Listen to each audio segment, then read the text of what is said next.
Hello မင်္ဂလာခင်ဗျာကျွန်တော်ဒီနေ့ပြပြသွားမှာတော့ page အကြောင်းဖြစ်ပါတယ်ဒီ page က page quality အနည်းဖြစ်နေပါတယ် page quality အနည်းဖြစ်ပြီးကျွန်တော် subset ထားဒီ page ကတလားကျော်တော့ရှိပါပြီဒီ page owner နဲ့ကျွန်တော်စကားပြောတဲ့အချိန်မှာဒီ page owner ကျွန်တော်ပြောတယ်သူရဲ့ page ကမစင်းသေးဘူးဘာကြောင့်လဲ page ကိုတစ်ချက်ပြန်စစ်စစ်ကြည့်ပါအောင်အကိုပြောတဲ့အတိုင်းပဲတေချာလေးလိုက်လာပြီး page မှာ possible တင်ရဆိုပြီးကျွန်တော်ပြောတယ်ပေါ့နော် page မှာလည်း roasting engagement ကြားနေတယ်တကယ်တမ်းဆိုရင်ဒီဥစ္စာ page ကတလားကျော်ပြီးကျွန်တော် subset ထား page ကဆင်းရမယ်ဒါပေမဲ့ကျွန်တော်ဒီ page ကိုအခုတစ်ခေါက်ပြန်တေချာစစ်စစ်ကြည့်တဲ့အချိန်မှာတော့ဒီ page ကမတိနားမလဲပဲကျွန်တော်ပြောတဲ့အတိုင်းမလိုက်နာဘဲနဲ့သူ့သဘောနဲ့အတိုင်း page မှာအမားတွေလောက်တော့ခဲ့တယ်ကျွန်တော် page ကပြန်မစင်းပဲထပ်ပြီး straight တွေထိတော့ခဲ့တယ်ဘလို့အမားမျိုးလဲဆိုလို့ရှိရင်လူကြီးမင်းတို့ကျွန်တော်တစ်ခါဗီဒီယိုလေးမှာကျွန်တော်တစ်ချက်ပြပေးမယ်လူကြီးမင်းတို့ page မှာလည်းဒီပုံစံအတိုင်းအမားဖြစ်နေဆိုရင်ကိုယ်လည်း fix လုပ်ပြီးပေါ်လို့ရအောင်ဆိုပြီးကျွန်တော်ပြပေးရဖြစ်ပါတယ်အဲ့အတွက်ကျွန်တော်ဒီ page home ကိုကျွန်တော်တစ်ချက်သွားလိုက်မယ် okay ကျွန်တော် page home ရောက်လာခဲ့ပြီဆိုကျွန်တော်နည်းနည်းအောက်ဆင်းသွားမယ်နည်းနည်းအောက်ဆင်းသွားခဲ့မယ်ဆိုရင်ကျွန်တော်ဒီမှာတစ်ချက်ကြည့်မယ်ဆိုရင်ဒီ tab ပုံနဲ့အားလုံးက copy tab ပုံဖြစ်ပါတယ်ဒီ website တစ်ခုက download ဆိုတဲ့ tab ပုံဖြစ်တယ်အဲ့လိုမျိုးကျွန်တော်တို့ download ဆိုပြီးတင်လို့မရပါဘူး website တစ်ခုက download ဆိုပြီး edit လုပ်ပဲ page မှာတင်ပြီးတော့မယ်ဆိုရင် page မှာ copyright ပါညာထိပါတယ်ဒီ website edit လုပ်ဖို့လုပ်နေပတ်သက်ပြီးကျွန်တော်ခဏလေးပြောပြမယ်အိမ်ဆုံးကျွန်တော်နည်းနည်းအောက်ရှိတော့ပြီးကျွန်တော်တစ်ချက်ပြန်ပြပေးပါမယ်ဒီမှာတစ်ချက်ကြည့်မှဆိုရင် TikTok ကဗီဒီယိုတွေ download ဆိုပြီးမှသူ Reels ဗီဒီယိုတင်ပြီးတော့တယ်အဲ့လိုမျိုးကျွန်တော်တင်လို့မရပါဘူးအကယ်လို့ကျွန်တော်တို့ကကိုယ်ဗီဒီယိုတစ်ပုတ် fan ထိလိုက်တယ်ဗီဒီယို original ဖြစ်တယ်အဲ့ဒီဗီဒီယိုကျွန်တော် TikTok မှာသွားပြီးတင်လိုက်တယ်အဲ့ဒီ TikTok တစ်ဆင့်ပြန် download ဆိုပြီး page မှာလာတင်နေဆိုရင်လည်းအဲ့ဒါ copyright ဖြစ်ပါတယ်အကယ်လို့ဗီဒီယိုတစ်ပုတ်လုပ်လိုက်တယ်အဲ့ဒီဗီဒီယိုက page မှာအရင်တင်ပြီးသွားခဲ့ပြီးဆိုမှ TikTok မှာသွားပြီးတင်ပါအခြား social media မှာသွားပြီးတင်ပါခင်ဗျာနော် page မှာအိမ်ဆုံးတင်ပါခင်ဗျအဲ့ဒါမှအဆင်ပြေမယ်အခြားနေရာနဲ့သွားပြီး download ဆိုပြီး page မှာတင်ပါဆိုရင်အဲ့ဒါ copyright content လို့ခေါ်ပါတယ်ခင်ဗျပြီးရင်ကျွန်တော်နည်းနည်းလေးအောက်ဆင်းတော့မယ်ဆိုတာတဲ့အားလုံးက copy content ဖြစ်တယ်ဒီဥစ္စာမှာ live stream တစ်ခုမှကျွန်တော်ဖွင့်ကြည့်တယ်အခုကျွန်တော်ဒီမှာဖွင့်ပြမယ်ဆိုရင်ဒီကျွန်တော်ရဲ့ account မှာ error တက်မယ်ဆိုတော့ကျွန်တော်ဖွင့်မပြဘူးဒီ video ကျွန်တော်တစ်ချက်ဖွင့်ပြကြည့်တဲ့အချိန်မှာဒီ live stream ကနိုင်တစ်ပတ်ကျော်ရှိတယ်ဒီ live stream အားလုံးမှာနောက်ခံတခြင်းဖွင့်ပြီးမှ live stream လုပ်ပြီးတော့တယ်အင်္ဂလိပ်တခြင်းမျိုးချွတ်ချွတ်လေးတခြင်းတွေဖွင့်ပြီးမှ live stream လုပ်ပြီးတော့တယ်ဆိုရင်ဒီ page ကရှင်းစပြီးဘယ်လိုဖြစ်လာမလဲဒီ post အတိုင်းဆက်ပြီးသွားမယ်ဆိုရင် page quality အခုတော့အညာဖြစ်နေပါတော့ရှင်းစပြီးဒီ page မှာဒီလိုပဲအမားလို့တော့ခဲ့တဲ့ဆို page က and publish ဖြစ်တော့နိုင်တယ် post နဲ့အပိုင်းပညာပိတ်တော့နိုင်တဲ့အတွက်ကြောင့်မို့ဒီဥစ္စာနဲ့ပတ်သက်ပြီးအထူးပြုဆက်လုပ်ပါတယ်ဒီ page owner လည်းအခုတစ်ခါတေချာလေးဖုန်းလို့ပြီးပြောပြရှင်းပြရှင်မှာဒီ page owner နားလေသဘောပေါက်မှာဒီဥစ္စာအားလုံးဖြတ်ပေးပါပြောထားတယ်ပြီးလို့ရှိရင်ပြန် fix လုပ်ပေးပါလို့ပြောတာပေါ့နော်ဒါပေမဲ့ဒါအားလုံးကလူကြီးမျိုးတို့ page မှာဒီပေါ်စအတိုင်းဖြစ်နေဆိုရင်နားလေသဘောပေါက်ပြီးကိုယ်တိုင်ဖြတ်ပြီးမှ edit လုပ်ပြီးတင်တော့မယ်ဆိုရင်ပိုပြီးမှ right ဖြစ်ပါတယ်နောက်တစ်ခုအနေနဲ့ကျွန်တော်ပြောပြပေးမှာနော် copy tab ပေါ်နဲ့ပတ်သက်ပြီးဒါကြတော့အခြား website က download ဆိုတဲ့ tab ပုံဆိုကျွန်တော် download ဆိုပြီး design လာတင်လို့မရဘူးဒါမှမဟုတ်ရင်ကိုယ့်ရဲ့ dynamic people တဲ့ tab ပုံတွေကိုအလွယ်တကူ download ဆိုပြီးကို page မှာသွားတင်လို့မရပါဘူး issue လေးတွေဖြစ်တဲ့အတွက်ကြောင့်မို့ကျွန်တော်တို့ download ဆိုတဲ့ tab ပုံဆိုကျွန်တော်နည်းနည်းလေး crop လုပ်ပြီးမှဒီ tab ပုံပေါ်မှာ page name ဖြစ်ဖြစ် page logo ဖြစ်ဖြစ်တခုခုရေးထည့်ပြီး page မှာတင်ပြီးတော့မယ်ဆိုရင် copyright looking ပါတယ် page မှာတစ်ခါ use လုပ်ပြီးတဲ့ tab ပုံနောက်တစ်ချိန်ပြန်သုံးလို့မရပါဘူးနောက်တစ်ချိန်ပြန်သုံးမယ်ဆိုရင်ပြန်တခြား edit လုပ်မှ page မှာတင်ပြီးတော့ရပါမယ်ခင်ဗျာ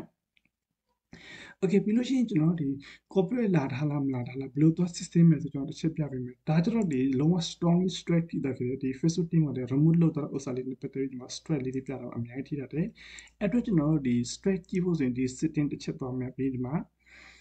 Helen support ရှိရဒီဥစ္စာတစ်ချက်နေတော့မှာ support import တစ်ချက်ထောက်တော့မယ်ပြီးလို့ရှိရင်ကျွန်တော် UR alert ရှိရဒီဥစ္စာတစ်ချက်ထောက်တော့မယ်ကျွန်တော်ဒီမှာတစ်ချက်ထောက်တော့မယ်ဆိုရင် strike လေးထိတဲ့ဥစ္စာ9ခု6ခုရှိပါတယ်ဒီ strike ဆိုရင်ဘယ်လိုမျိုးလဲဆိုကျွန်တော်ဒီဥစ္စာတစ်ချက်ဖွင့်ပြပေးမှာဖြစ်ပါတယ်ပြီးရင်ဒီမှာတစ်ချက်တော့ကြည့်မှဆိုလို့ရှိရင်ဒီဥစ္စာမှာဒီ content နဲ့ပတ်သက်ပြီးထိထားခဲ့တယ်မနော်ကျွန်တော်ဒီမျိုး content တင်လို့မရပါဘူးဆိုလို့ရင်အရာကျွန်တော် page ကိုကျွန်တော်ကိုယ်တိုင် screenshot ရိုက်ပြီးမှတင်တော့လို့မရပါဘူး screenshot ရိုက်ပြီးတင်တယ်ဆိုအဲ့ screenshot ကို crop လုပ်ပြီးမှ screenshot ပေါ်မှာကျွန်တော် page name ဖြစ်ဖြစ် page logo ဖြစ်ဖြစ်တခုခုရေးထည့်ပြီးတင်တော့ရပါမယ်ပြီးလို့ရှိရင်ကျွန်တော်ဒီလိုမျိုးဒီစာသားလေးတွေပေါ့နော်ဒီဘယ်လိုပြောမလဲနည်းနည်းရိုင်းစတဲ့စကားမျိုးကြမ်းတဲ့စကားမျိုးပါတော့ခဲ့တယ်ဆိုလို့ရှိရင်ကျွန်တော်စာ roll on span strike ထိတဲ့ကျွန်တော် else နဲ့ပတ်သက်ပြီးလုံးဝတင်တော့လို့မရပါဘူးပြီးလို့ရှိရင်ကျွန်တော်တို့ page messenger မှာစကားပြောတဲ့ဥစ္စာဒါ Facebook account မှာစကားပြောတဲ့ဥစ္စာဒါမှမဟုတ်တူတဲ့ Facebook account screenshot page screenshot ရိုက်ပြီးမှ screenshot ရိုက်ပြီး page မှာတင်ပြီးတော့ခဲ့တဲ့ဆိုရင်အဲ့ screenshot တစ်စင်တူတယောက်ရဲ့ privacy ပိုင်းဆိုင်ရာကိုချိုးဖောက်တယ်ဆိုတဲ့အတွက်ကြောင့်မို့ rule on span ဆိုပြီးလာတဲ့အတွက်ကြောင့်မို့ else နဲ့ပတ်သက်ပြီးလုံးဝလုပ်လို့မရပါဘူးခင်ဗျာနော်ဒီဥစ္စာနဲ့ပတ်သက်ပြီးအားလုံးနားလည်သဘောပေါက်နိုင်မယ်နောက်တစ်ခုကျွန်တော်ဒီဥစ္စာလေးကျွန်တော်ပြပြပေးမယ်အားလုံးနားလည်သဘောပေါက်မှာတချို့ဒီ live sell သမားတွေရေချိုးပြတာတော့ဘာလို့ရေချိုးပြီးဆက်ပြလူပြတာသူတို့ကြော်ညာပြတာပါညာရှိရပါတော့ဒီဥစ္စာပတ်သက်တစ်ချက်တော့ကြည့်မယ်ဒီမှာဆိုကလေးတငယ်ရေချိုးတဲ့ဥစ္စာနဲ့ပတ်သက်ပြီးသူတို့ဒီ ဓာတ်ပုံရိုက်ပြီးတင်လာခဲ့တယ်အဲ့လိုမျိုးဓာတ်ပုံရိုက်ပြီးတင်လာခဲ့တဲ့ဆိုရင်ကလေးတငယ်ရှူရှူပေါင်တဲ့ပုံစံလေးဒါမှမဟုတ်သူတို့ရဲ့ဒီ private ပိုင်းဆိုင်နဲ့ပတ်သက်ပြီးနည်းနည်းလေးပေါ်သွားခဲ့တဲ့ဘာညာဆိုလို့ရှိရင်ဒါမှမဟုတ် sexual ဖက်ဒီဆန်သွားခဲ့တဲ့ဆိုလို့ရှိရင်ကျွန်တော်ဒီ Facebook တင်ကနေဖြုတ်ချတဲ့အတွက်ကြောင့်မို့ role on spam security activate ဘာညာဖြစ်တဲ့အတွက်ကြောင့်မို့ AOSN နဲ့ပတ်သက်ပြီးလုံးဝတင်တော့လို့မရပါဘူးနောက်တစ်ခု page မှာတင်လို့မရတဲ့အပိုင်းနဲ့ပတ်သက်ပြီးအများကြီးရှိရပါတော့ကျွန်တော်တို့ဒီကား accident ဥစ္စာနဲ့ပတ်သက်ပြီး Twitter တိုင်နဲ့ပတ်သက်ပြီးတူတယောက်ကိုနှိစက်တဲ့ဥစ္စာနဲ့ပတ်သက်ပြီးဒီ misbehavior ဘာညာလုပ်တဲ့ဥစ္စာနဲ့ပတ်သက်ပြီး AOSN ပတ်သက်လုံးဝတင်လို့မရပါဘူးဈေးရောက်တဲ့လူတွေများသောအားဖြင့် live stream ဘာညာလုပ်ပြီးတဲ့အခါမှာတစ်ခါစီအင်ဂျီလဲပြတဲ့အချိန်မှာဒီမဖို့တယောတွေပေါ်သွားခဲ့တယ်ဒါမှမဟုတ် private ပိုင်းဆိုင်နဲ့ပတ်သက်ပြီးဆွေးနွေးသွားခဲ့တဲ့ဘာညာဆိုလို့ရှိရင်လည်း page အတွက် error လေးလာတဲ့အတွက်ကြောင့်မို့ AOSN နဲ့ပတ်သက်ပြီးလုံးဝလုပ်လို့မရပါဘူးဒီ page owner လည်းထိုနည်း၎င်းပဲအမားလေးတော်တော်များများဖြစ်သွားခဲ့တယ်အခုနကျွန်တော်ပြတဲ့အတိုင်း AOSN နဲ့ပတ်သက်ပြီးအားလုံး setup လုပ်ပြီးသားခဲ့ပြီဆိုရင်အဲ့ဒါမှဒီ page ကိုပြန်ပြီး admin အသစ်ပြောင်းပြီးမှ admin အသစ်နဲ့ post တင်တာ original content လေးတင်တာ edit လုပ်ပြီးတင်တဲ့ content လေးတွေ3-5 ရက်ပြည့်သွားခဲ့ပြီဆိုမှအဲ့ဒါမှပြန် Facebook တင်မှု request တင်ပြီးမှဒီ page ကိုပြန်ဆင်းအောင်လုပ်သွားပါမယ်အဲ့အတွက်ဒီဥစ္စာကျွန်တော် part 1 video ဖြစ်ပါတယ် part 2 video မှာ request တင်မှုဒီနဲ့ပတ်သက်ပြီးကျွန်တော်ပြောပြပေးမှာဖြစ်ပါတယ်အဲ့အတွက်ကျွန်တော်တစ်ချက်ပြန် back up သွားပြီးမှနောက်တစ်ခု post ကျွန်တော်တစ်ချက်ပြန်ရေးသွားပြပါမယ်ဒီဥစ္စာတစ်ချက်ကြည့်မှဆိုဒီမှာ screenshot နဲ့ပတ်သက်ပြီးသူရိုက်ပြီးတင်သွားခဲ့ပါတော့ဒါလည်း Facebook တင်မှာ automatic remove လုပ်ပြီးသွားခဲ့တယ်ဒီလိုမျိုး screenshot တူတယောက်ဓာတ်ရိုက်တင်လို့မရဘူးအခုနကကျွန်တော်ပြောတဲ့အတိုင်း rule on spam ဆိုပြီးလာတယ်တူတယောက်နဲ့ပတ်သက်ပြီး privacy ပိုင်းဆိုင်နဲ့ပတ်သက်ပြီးချိုးဖောက်တော့ဆိုတဲ့အတွက်ကြောင့်ပေါ့နော်အဲ့အတွက်ကျွန်တော်ဒီဥစ္စာပေးပြီးမှဒီ page owner ဒီမှာလုပ်ထားတဲ့အမှားနဲ့ပတ်သက်ပြီးကျွန်တော်အားလုံးဖြတ်ပြီးသွားမယ်နောက်တစ်ခုကျွန်တော်ပြောပြမယ်ဒီကလေးတငယ်အခုမှဒီမွေးခင်စားကလေးလေးနည်းနည်းလေးဒီလပိုင်းလောက်ရက်ပိုင်းလောက်ရှိတဲ့ကလေးနဲ့ပတ်သက်ပြီးဗီဒီယိုရိုက်ပြီးမတင်တာအကောင်းဆုံးဖြစ်ပါတယ်တချို့ဗီဒီယိုရိုက်ပြီးတင်တဲ့ခါမှာကလေးတငယ်ကကြည့်ရတဲ့အချိန်မှာစိတ်မသက်မသာဖြစ်တယ်အသက်ကြီးပိုင်းတွေယောဂရှိတဲ့သူကြည့်ပြီးတော့ခင်ဗျာဆိုရင်သူတို့အတွက်ထိခိုက်နိုင်တဲ့ပုံစံမျိုးဖြစ်သွားကြတယ် Facebook တင်မဲ့နဲ့ AI ဘက်ကစကန်ဖက်တဲ့ဆိုရင်page အတွက်ထိခိုက်နေတယ်အခက်မသိရင် Facebook ထဲက page ပါပြတော့နိုင်တဲ့အတွက်မို့ဒီဥစ္စာနဲ့ပတ်သက်ပြီးအထူးပြုဆက်လို့ရတယ်ပြီးရင် page မှာ content ဘာညာတင်ပြီးတော့တဲ့ဆိုရင်ဒီသူများနာမည်ပါတော့ခဲ့တဲ့မျိုးဒါမှမဟုတ် keeping screenshot မှာဒီ scan ဘာညာပါတော့ခဲ့တဲ့မျိုးဘာညာဆိုရင် Facebook ဒီမှာ remove လုပ်တော့ခဲ့တဲ့အတွက် page အတွက်ထိခိုက်ပါတယ်ဒီဥစ္စာနဲ့ပတ်သက်ပြီးအားလုံးနားလည်သဘောပေါက်ပြီဆိုရင်အခုကျွန်တော်ဒီ page မှာရှိတဲ့အမှားနဲ့ပတ်သက်အားလုံးဖြတ်ချပြီးမှဒီ page ကို right content ဘာညာလုပ်ပြီးမှဒီ page ကို request ပြုတင်မှုဒီနဲ့ပတ်သက်ပြီး part 2 video ကျွန်တော်ပြောပြပေးမယ်ဒီနေ့ဒီ video ဒီလောက်ပဲအားလုံးကျွန်တော်ကျေးဇူးတင်တယ်အကယ်လို့လူကြီးမျိုး page မှာလည်းဒီပုံစံအတိုင်း page quality မှာ error တက်နေတယ် page မှာတင်တဲ့ content တွေအမှားဖြစ်နေပါညာဆိုလို့ရှိရင်တော့ page မှာ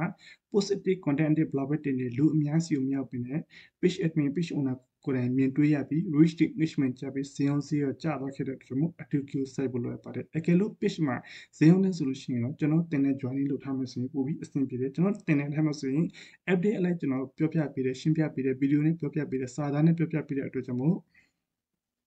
အလွယ်ကူဆုံးနည်းလမ်းနဲ့ဘယ်လို edit လုပ်ပြီးတော့ရမယ်ဘယ်လို post တင်ပြီးတော့မယ်နော်ဘယ်လိုဈေးအောင်ကောင်းတယ်ဆိုတော့အစနဲ့ပတ်သက်ကျွန်တော်အားလုံးအသေးစိတ်ကျွန်တော်ပြောပြရှင်းပြပေးတယ်အကယ်လို့လူကြီးမင်းတို့ page မှာလည်းဒီပုံစံတိုင်း error တက်နေတယ် page quality မှာလည်း issue ဖြစ်နေတယ်အနေရ aware strike ထိနေတယ်ဆိုလို့ရှိရင်အပေါ် Viber နံပါတ်တစ်ဆင့် contact လုပ်ပြီးမြင်မြန်နိုင်တယ်အားလုံးကျွန်တော်ကျေးဇူးတင်ပါတယ်